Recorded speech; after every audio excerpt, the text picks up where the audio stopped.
형제자 여러분 안녕하세요. 오늘은 6월 20일 목요일 믿음의 여정 속에서 보존된 약속이라는 제목으로 사도행전 7장 1절부터 16절까지를 묵상합니다. 1절 대제사장이 이르되 이것이 사실이냐. 자, 스데반이 전하는 복음과 전하는 메시지와 전하는 사역들의 그 모든 것들을 이렇게 불편해하고 논쟁했던 사람들이 거짓 증인을 세우고 모함을 하고 그렇게 선동해서 사람들을 공회 앞에 데려옵니다. 그래서 유대 종교 지도자들이 이 일에 대한 재판을 하는 것이죠. 그래서 대제사장이 이런 모든 증거들이 사실이냐라고 묻습니다. 자, 그러면 스데반이 이거는 모함이고 이거는 선동이고 이거는 잘못된 내 어떤 메시지에서 전반과 후반을 잘라버리고 중간만 얘기했던 이 뜻이 아니라고 변명하고 변호해야 될 텐데, 스데반은 이 공회 앞에 많은 사람들 앞에 서게 됐을 때 이것을 복음을 전하는 기회로 삼습니다. 다시 얘기하면 진리를 전하는 것으로 자기를 변호합니다. 결국 하나님의 메시지, 하나님의 복음이 바로 이것인데 나는 이것을 전하고 이것을 전하는 사람이라고 얘기하는 것이죠. 그래서 자신보다는 하나님을 드러내고 앞세우는 것입니다. 자, 그래서 스데반이 이르되 2절에 여러분 부형되어 들으소서. 우리 조상 아브라함이 하란에 있기 전 메소포타미아에 있을 때에 영광의 하나님이 그에게 보여 이르시되 내 고향과 친척을 떠나 내가 내게 보일 땅으로 가라 하시니. 자, 그래서 스데반은 아브라함으로부터 이루어지는 하나님의 구원의 역사, 그러니까 아브라함으로부터, 오늘 말씀은 아브라함에서 요셉까지 가지만 결국 예수님까지 이루어지는 아브라함, 이스라엘 백성들이 믿음의 조상으로 여기고 가장 존경하는 아브라함부터 예수 그리스도까지 구원의 하나님의 역사와 섭리가 어떻게 연결되고 그것이 예수님에게 어떻게 이어져서 그분이 메시아로 와서 우리에게 십자가와 부활을 전하는 구원의 메시지가 되었는지, 복음이 되었는지를 설명하는 것입니다. 여러분, 중요한 것은요, 스데반이 이렇게 이스라엘 역사를 통한 하나님의 복음의 역사를 나눴던, 복음의 핵심을 나눴던 것처럼 우리 스데반 집사가 이런 일을 했다면 우리 모두도요,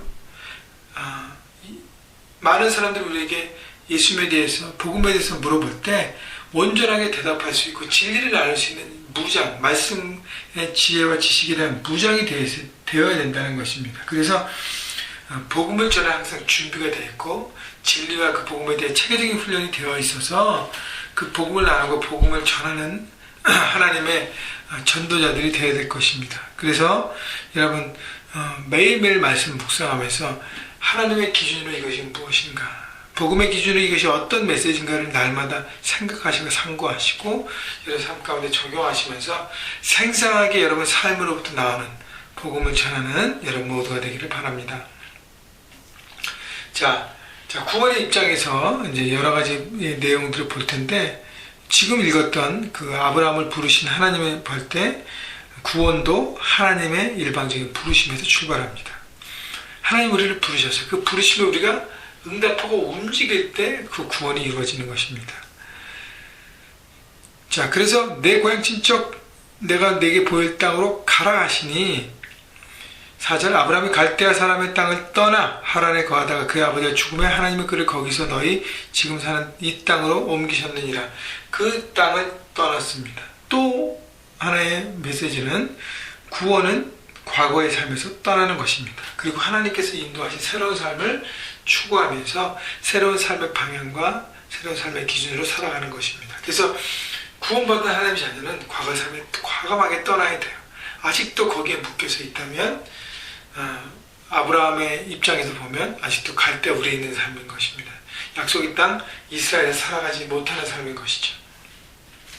5절 그러나 여기서 발붙일 만한 땅도 유업으로 주지 아니하시고 다만 이 땅을 아직 자식도 없는 그와 그의 후손에게 소유로 주신다고 약속하셨으며, 약속의 땅으로 보내셨지만 아무런 땅도 주지 않으셔서, 그래서 여기서 그냥 그 하나님께 주시겠다는 그 약속을 받고 살아가는 것입니다. 마찬가지로 우리가 하나님의 구원받은 하나님의 자녀가 돼서 예수 그리스도의 십자가를 믿고 그 십자가로 인한 나의 죄 씻음을 믿고 내가 하나님의 자녀가 된 것을 믿지만 우리가 영원한 삶으로 인도함을 받았지만 아직 눈에 보이지 않습니다. 약속만 받았지 우리 아직 누리지 못합니다. 그래서 그 믿음으로 바라보는 것이 굉장히 중요한 것이죠. 그래서 믿음이 여기서 필요한 것입니다. 하나님이 또 이같이 말씀하시되 6절 그 후손이 다른 땅에서 나그네가 되리니 그 땅 사람들이 종으로 삼아 400년 동안을 괴롭게 하리라 하시고 또 이르시되 종 삼는 나라를 내가 심판하리니 그 후에 그들이 나와서 이곳에서 나를 섬기라 하시고. 자, 그래서 이스라엘 백성이 결국 애굽으로 이주하고 애굽에 400년 동안 종살이 하면서 고통받지만 하나님은 그를 건지셔서 광야로 이끌어 주시고 약속의 땅으로 인도하십니다. 자, 결국 여기서 볼 수 있는 것은 하나님은 구원받은 백성들에게 뭐라고 얘기하나요? 고난을 주신다는 것이죠. 고난이라는 훈련을 통과하게 하신다는 거예요. 400년 동안 종살이 하면서 많은 고난과 훈련을 받습니다. 또 하나는 뭐냐면 우리가 나그네로 살아간다는 것이에요. 이 땅에 오너십을 갖고 사는 것이 아니라 하늘나라의 오너십을 가지고 이 땅에서 관리자로 지나가는 것이죠. 그래서 구원받은 하나님의 백성은 이 땅에 오너십을 가지려고 애쓸 필요가 없다는 것입니다. 내려놓아야 돼요. 오너십은 하나님께 있습니다. 그리고요 7절 마지막 부분에 이곳에서 나를 섬기라 하시고.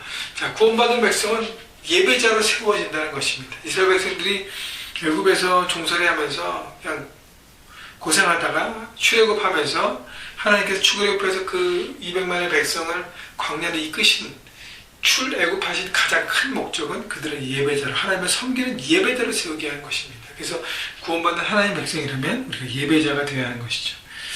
8절 할례 언약을 아브라함에게 주셨으니 그가 이삭을 낳아 8해 만에 할례를 행하고 이삭이 야곱이 우리 12조상을 낳으리라.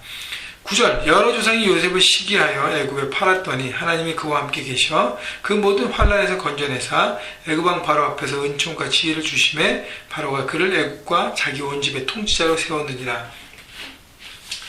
자,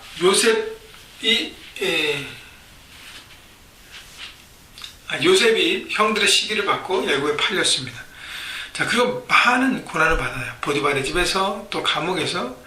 근데 하나님이 함께 계셔 모든 환난을 건져주셨다네요. 구원받은 하나님의 자녀로 이 땅을 살아갈 때 많은 어려움과 고통과 환난과 장애들이 있습니다. 그 모든 것들을 하나님께서 함께 하시고 그래서 그 모든 것을 통과하게 하십니다. 여러분, 중요한 것은 우리 삶에 고난이 있다는 것보다 더 중요한 것은 하나님이 나와 함께 하신다는 거예요. 우리가 그것을 믿기만 하고 의지하고 우리 삶 가운데 적용하면 모든 어려움들과 고통들과 장애물들을 통과하는 것입니다. 이겨낼 수 있는 것입니다. 하나님이 우리와 함께 하시기 때문에. 자, 그 모든 환난에서 건져내사 애굽 왕 바로 앞에서 은총과 지혜를 주심에 바로가 그를 애굽과 자기 온 집의 통치자로 세웠느니라. 하나님께서 함께 계셨고 그 다음에 애굽 왕 바로 앞에서 은총과 지혜를 주셔서 애굽 땅에서 애굽의 통치자로 세워줬다는 것은 구원받은 하나님의 자녀는 이 땅에서 이 땅을 섬기는 하나님 나라를 이뤄가는 섬기는 자로 이 땅을 다스리고 섬기는 자로 사명자로 세워주신다는 것이죠. 그러니까 여러분, 우리가 그리스도의 길을 꿈꾸며 이 땅을 하나님 나라를 실현하는 것에 삶의 현장에서 부르심을 받았는데 바로 같은 의미예요. 요셉에게는 애굽이 그랬고요. 우리는 우리 삶의 현장이 그렇습니다. 거기를 통치자로 섬기고 다스리면서 그것을 하나님께 속한 영역이 되게 하는 것이 바로 구원받은 하나님의 자녀의 역할이고 삶의 목적이라는 것입니다. 11절 그때 애굽과 가나안의 온 땅에 흉년이 들어 그 환란이 있을 때 우리 조상들이 양식이 없는지라 야곱이 애굽에 곡식이 있다 하는 말을 듣고 먼저 우리 조상들을 보내고 또 재차 보내매 요셉이 자기 형제들에게 알려지게 되고 또 요셉의 친족이 바로에게 드러나게 되니라. 14절 요셉이 사람을 보내어 그와 그의 아버지 야곱과 온 친족 75사람을 청하였더니 야곱이 애굽으로 내려가 자기와 우리 조상들이 거기서 죽고 하면 이제 16절까지 나오는데 마지막으로 하나 더 우리가 붙잡아야 될 말씀은 구원받는 하나님의 자녀들은 다른 삶을 돌아보는 것이죠. 요셉이 애굽에 내려와서 곡식을 구하러 온 형제들을 알아보고 형제들과 아버지와 온 가족들을 애굽으로 초청합니다. 자, 구원받는 하나님의 자녀들은 사랑을 나누고 베푸는 사람들이에요. 첫째는 잃어버린 영혼을 초청하는 사람들입니다.